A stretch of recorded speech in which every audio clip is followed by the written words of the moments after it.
Well, hi guys, Crypto Lark and I are here at Edcon in Sydney. How are you liking it, Lark? It's been awesome so far. It's really cool to see these big community events where you have all these people coming together who are just so incredibly passionate about building on top of Ethereum. Yeah.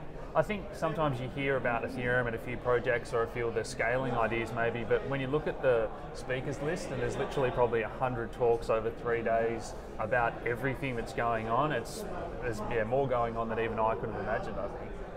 And I think, of course, one of the really big conversations right now, I think to no surprise to anyone out there in the audience, is scalability. I mean, that's just, there's multiple talks on that.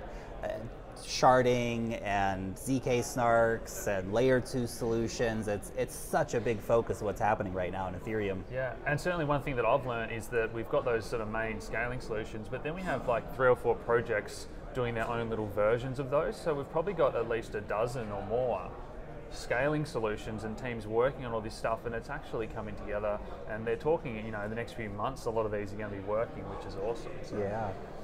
And I think that's a really good point too, is that only one of these need to work in order to make Ethereum scale, and we have multiple teams working on different ideas around sharding, different ideas around plasma, we have Raiden and all these different things happening in terms of scalability. So one of them will work, and when it does, a lot of these conversations around, but Ethereum's so slow, it's not going to scale, that's all going to be over.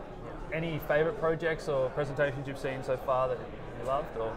I think in terms of presentations I've seen, Virgil from the Ethereum Foundation, or maybe core developer team, but he really just talking about sort of the special projects that Ethereum's working on right now. I thought that was really interesting to see some of these insights, from just fun stuff like Ethereum scratch cards for like token drops, to what I thought was really interesting and really important, which was that Ethereum's working on getting a Sharia certification, which obviously is massive for all those. I mean, there's probably 15 or 20 countries that have these kind of banking laws. I think there's a lot of people have misconceptions about what that means, but basically it's a banking framework, and they're going to be legal within that banking framework.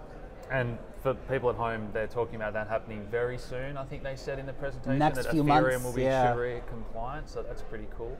I guess the other thing that I picked up was decentralized finance has been pretty big lately, and people were asking what's the next big thing, and Vitalik and a lot of people saying, well, we think sort of insurance, and there's already a few countries, I think they said Sri Lanka and another, where they have these basic smart contracts where if your house gets blown over and they report wind conditions over a certain number, you get a payout, you get insurance. So just some basic insurance sort of stuff. And that's a revolution in of itself. I mean, the decentralized finance thing is so cool. I mean, we've seen that right now with some different lending platforms. I mean, like Maker is, it's amazing. Everyone's paying for their coffees and buying t-shirts with DAI and new apps and stuff. So that's it. And it's it's easy, it's fun, and that start of what Maker and others like Nexo and things have been building in terms of you can lend your crypto and basically be your own bank. You can literally use smart contracts to loan money to yourself, and that's pretty amazing.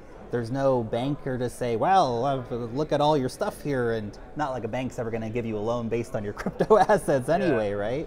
I guess in that DeFi theme, synthetic, so the guys that have rebranded from Haven recently, I was talking to Kane, and they're going to bring out the double and triple leverage tokens, so derivatives coming as well as these sort of inverse tokens. So all that stuff is so cool, and once they've got their stable coins, they're starting to branch out more. So I'm very excited for a project that I thought was pretty basic stablecoin project, maybe a year ago. They really surprised me. And it's just another layer to this level of decentralized finance. I mean, there's lending, there's derivatives, there's the insurance market, and we're gonna, of course, the STO thing is coming, right? And we're gonna soon have more dividend tokens. I mean, there's dividend tokens already, but literally like actual companies with actual equity and actual sales, releasing their dividends via tokens. That's gonna be a really big step forward. Is there anything else that you are looking forward to, or presentations that you want to see while you're here, or questions you want to get answered? I know we're only halfway through the conference.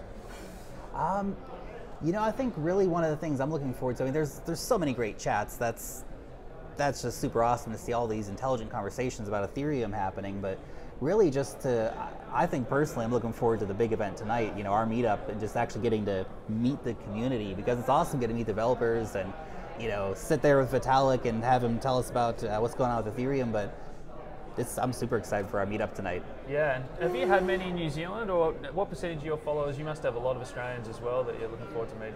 Yeah, absolutely. I mean, my audience is only about 1% Kiwi. I mean, wow. Yeah, there's not many of us, you know, but you know, it's mostly Americans, as I'm sure you are. It's the English-speaking audience on the internet, right? But yeah, about 10% of my audience is actually based here in Australia, so I'm really excited to, you know, get out there and meet a few of those faces. And I guess if we had have had this meetup in the middle of the bear market, not many people would have come. But do you think the tide's turned and we are in crypto spring? And I think just the conference and the atmosphere there's no fear or worry that Ethereum's going down or crypto's not going to succeed at all. Like, everything's really positive. That's actually a really good point. No one I've talked to has said, it's all going to zero. And look, I know we're in a bubble here, we're at a crypto conference, but at the same time, this is a community conference versus, you know, those big money conferences where it's all about, you know, ICOs pitching the whole time and stuff. This is about the community of Ethereum coming together and talking about the future of one of the most important cryptocurrencies. And that I think is really cool. Yeah, even Vitalik said before he's kind of glad that the ICOs have moved to IEOs so exchanges can deal with that hype, and it's a centralized way to raise money, so it's not really what Ethereum set out to do at all, really. So it's kind of good that hype's moved away. Yeah, I think it is too, and I really feel like we are moving into the crypto spring. It's not to say we're not going to have a few more snowfalls, potentially, right? We're seeing that right now today. I mean, Bitcoin's down 5%, Ethereum's down 7 or 8% last time I checked, and that's okay. We went up 20%, 25%, you know, in a week on a lot of these assets. Some of these things went up 50% or 60%, and a correction's fine, and that's I think a healthy thing even. Do you think Ethereum's pivoted so much from what the white paper had on it in 2014, and I think other projects are kind of going to go through this process, and maybe a lot of viewers at home don't realize that there's going to be some big pivots and there's going to be some headwinds, and it takes a few years to roll out good technology. Yeah, that's absolutely true. And I think people go back to the white paper, and we've seen this with, you know, Bitcoin and this sort of, you know, this slavish following of, but the white paper was written 10 years ago. Like, our technology's moved so much, and we look at Ethereum, you know, the white paper was written about 4.5 years ago or whatever now. Like, it's moved a lot since then, and to adhere to those initial values, there's so many unknowns that happen. You just can't predict that these things are going to happen when you initially develop something. Yeah. So. Any final thoughts for everyone at home, Lark? I've thoroughly enjoyed the conference. I'm so glad that I've made the effort to come. I think that's just my guess for the people at home. If you haven't been to a crypto conference, I know they can be a bit expensive sometimes, but get out to one. And, you know, if there's a conference happening in your town, there's probably one. If you live near a big city, there's going to be one happening some point this year in a town near you. But even if you know, if you look at it and say, a couple $100 for a ticket, it's a bit out of my budget, go to meetup.com. There's always crypto meetups going in all major cities, and they're almost always free, or they're like $5 to get in or something like that. Get out there and get involved in the community. It's one of the best things that you can do, I think, really, is actually have these face-to-face interactions with people, meet other crypto enthusiasts just like yourself. Yeah, and we're very lucky that I got to meet Crypto Lark finally in person, so thanks for joining us. Thank you.